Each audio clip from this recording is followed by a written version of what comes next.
I'm really excited to introduce Peter Yajicek, our Executive Director of Technical Projects for Situation, and if I dare say, a true virtual events guru who will interview our first guest. Welcome, Peter. Thank you, Jordan. That was amazing. One of the things I missed most about real events is the applause factor. So, Jordan, I'm giving you some applause right now. Hi, everybody. In this segment, I'm going to be talking a little bit about access and how virtual events, when they're done well, can still foster a sense of access between not only the presenters and the audiences, but hopefully even among the audiences themselves. I'm watching the chat right now, and I'm seeing a lot of you saying hi and saying where you're coming from, and I love that. Thank you for doing that. That helps these events to feel more like a celebration and a coming together than just kind of talking at you. First, I want to start with a really quick story. Almost 21 years ago next month, I quit my job in Orlando, Florida, and I sold my car and I packed up everything I owned into a U-Haul. And I drove 1,100 miles to Brooklyn to start a new chapter of my life in New York. I had a place to live, the living room of a very generous friend of mine from high school, but I had no idea how I was going to make a living. What I was banking on, in the way that 20 somethings do, was that I would have enough access to people and opportunities in a city like New York to try a lot of different things and figure out what it is that I wanted to do next in life. Access to resources and people is how things happen in the world.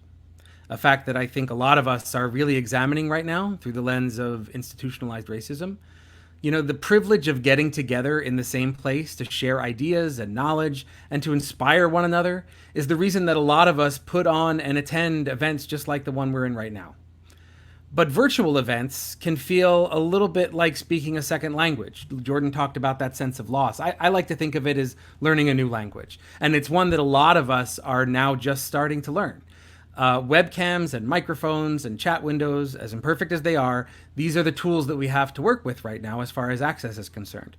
So I'll be the first to admit it takes a little more effort on the part of the speaker and the audience to feel like you're really connecting with one another. If I took a poll right now of how many people listening to my voice had the video window covered by 2 or 3 or 10 screens, I would not be shocked to see a high number of positive responses. I get it. Look, it pains me to admit this, but I'll share a secret. I do the same thing when I'm attending a virtual event. That doesn't make me a bad person, or that doesn't make you a bad person if you're doing that right now. I have been up on stage presenting at our in-person events, and I know how awesome and attentive and encouraging our audiences are when we're in the same room together. So let's all just agree coming into this that we're all still learning the language of virtual events as both presenters and as attendees. But I really do believe in my heart of hearts that we all want to find a way to become fluent in that language. And we want to use virtual events to foster that sense of access and enthusiasm. Otherwise, we wouldn't be here today. So speaking of enthusiasm, now I would like to introduce someone who is the very definition of enthusiasm and passion. My guest in this segment is Louise Rosen. Louise is the Senior Associate Dean of Administrative Affairs for Columbia University's School of Professional Studies and a lecturer at the School of International and Public Affairs. Welcome, Louise. Peter, thanks for having me. Thank you so much for being here. You were a huge get for us today, Louise, because I know that you are faced with a lot of the challenges that Jordan and I have been speaking about at Columbia, which is an institution that celebrates its physical location in the heart of New York City and the access that comes along with that. When you were presented with the reality of not being able to bring students and faculty onto campus, that's got to feel a little bit like losing a limb. Is that fair to say? It's fair to say. It is, and I think Jordan in her introduction actually, which really threw me, mentioned the idea of grieving. I can resonate with that. For the first time, I drove by campus a few weeks ago. The campus where I went to school, the campus that has been very much my home for the past, and I don't even want to say it, but a couple of decades. Around about the time you were driving up here, that became part of my And I sobbed as I drove by. And I hadn't anticipated that. So yes, it's a bit like losing a limb, but we're channeling our inner octopus and we grow a new one pretty damn fast. I love that. Uh, I think that access is so important in the world of higher education and at Columbia specifically. Can you tell me why and how access works in the best case scenario for Columbia? I think access is very much at the core of what we are as an institution, right? And so I think about access as accessing knowledge, the knowledge, accessing and acquiring knowledge. And how do we make that knowledge accessible? Education is about the transference of what we have learned in research and making it accessible to our students. And access is also about each other. How do we access one another to challenge each other in our thoughts? How do we discuss our work? How do we have entry points that enable us to not only talk about and to connect with the ideas, the concepts that we're learning about, and to explore what it means to others? Were they to be able to access this, whether we're talking about a new treatment? I'm sitting here in the corner with my very curated bookshelf, staring at our field hospital that was built on our soccer field. How that's about our services, our knowledge. How do we make it accessible? So our events, which are a part of the lifeblood of our community in higher education, and especially at Columbia, are very much about how we also access different speakers, how we access different ideas, and so much a part of our community. We have research, we have courses where that research is translated, and then we have our co-curricula.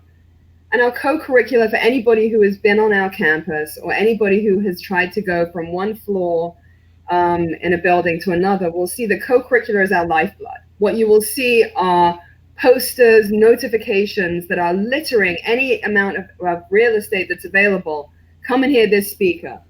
Come and hear thought leaders, come and hear world leaders, community activists, and others, individuals, citizens. So access is essential for us. And it's very much, we have a beautiful campus. We're not a gated community, which is why all of our lectures, we have a lot of public programming. Why? Because we want to make sure that what it is we know is accessible to others. Our events are live streamed. They were live streamed before we went into this challenging situation, and they continue to be. So access is really who we are, and I believe at the heart of why institutions like ours exist, accessing knowledge, ensuring that others can have access to it too. Well, and it sounds like events are the way that access is largely given and exchanged. And I want to get into talking specifically about an event series that you were very instrumental in creating over the summer that was designed to really open those doors and bring a lot of people in and throw the doors open to everybody with some of the great thought leaders that you had. So it was called the Summer Ideas Exchange.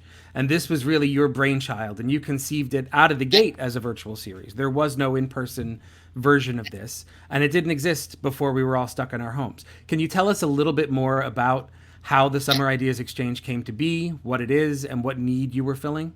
Certainly, and thank you for giving me all the credit. I had an idea. In order for this idea to be born, many others needed to be there. We went into shelter in place, as did everybody, in the New York and tri-state region. And one of the things that really bothered me, and I mean really bothered me, and anybody who knows me well know that if it's bothering me, it's visceral, was the idea that our campus, certainly where we do our work, and it's where we conduct our work, we have meetings, we have classes, we have research, was being shown as being closed, and it was implying that we as an institution were closed. And that really offended me on every level. While I'm seeing my own students working really hard, while I'm seeing my colleagues and my faculty work really hard and ensuring that they are continuing to offer a very high level educational experience for our students. And so also, not only I, but others at the university made a commitment as well that we were going to make our summer the best summer we possibly could, and possibly the best summer ever. And that was what we were achieving for. And we wanted our students to have that experience. So there were our VP of Arts and Sciences partnered not only with us at Professional Studies, who administer the summer session, but more importantly, recruited several senior faculty to teach over the summer. Traditionally, they don't. Faculty may go off and do research, writing, what have you, over the summer. So to be able to have them teach over the summer all I could think of was we also need to, okay, we're thinking about how we re-engineer and create our educational domain, but so much a part of what is the lifeblood of that and connects us are also the co-curricula.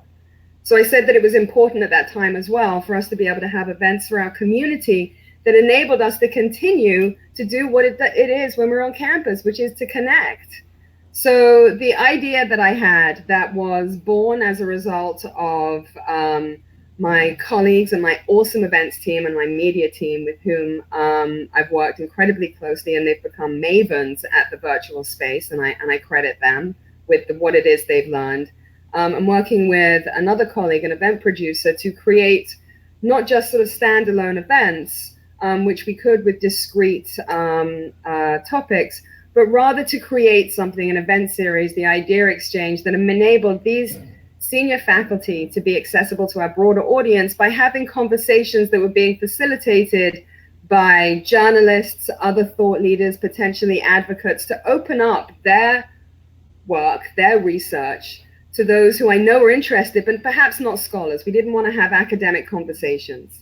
And I look at Columbia as a recovering journalist as this endless buffet of amazing stories, ideas, people, and research. And what I wanted to do, and what we wanted to do, this is not an I, what we wanted to do was to make this accessible. So that's why we created the Summer Ideas Exchange, featuring the senior faculty who were teaching as a co-curricular opportunity for our community. And our community is defined by our students, our alums, grateful parents, grateful patients, those who are interested in what we do, those who love Columbians who may be interested in what it is we're seeing and can participate as well.